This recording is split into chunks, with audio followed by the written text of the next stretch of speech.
3, 2, Hello, my name is Thomas Rux. and my name is Evangelina Muniz with the University of Texas at San Antonio's College of Education and Human Development. Our presentation is called Walk With Me, Stories of Literacy Appropriation with a focus on African American slave narratives. It's important to further explore past literacy practices of underrepresented and marginalized communities of people of color, such as African American slaves. There is a need to share African American antebellum and post-antebellum literacy practices to bridge literacies from the past to the present.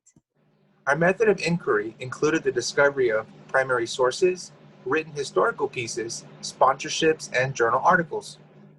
What we learned in terms of the research question was how African Americans' pursuit of reading and writing represented a step closer to their freedom, as well as African American historical influences on literacy sponsorship.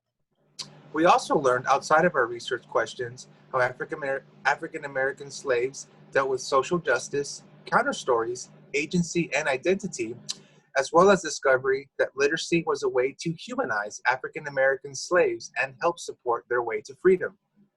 Some interesting things we learned were the importance of name change after being free, how Douglas, Northup, and Jacobs used their literacy skills to document a piece of American history as viewed through the lens of African American slaves, which provided financial opportunities for literate African Americans. Examples of African American slave writings included primary sources such as autobiographies, letters, pamphlets, books, novels, and newspaper articles.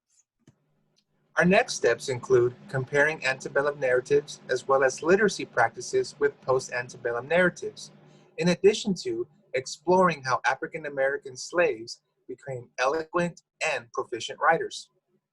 Our intention is to open a dialogue on how these narratives can serve as culturally relevant pedagogy and how literacy served as a vehicle to humanize African American slaves through their personal narratives in today's classroom. We look forward to presenting our research findings during our full LRA presentation. Thank you.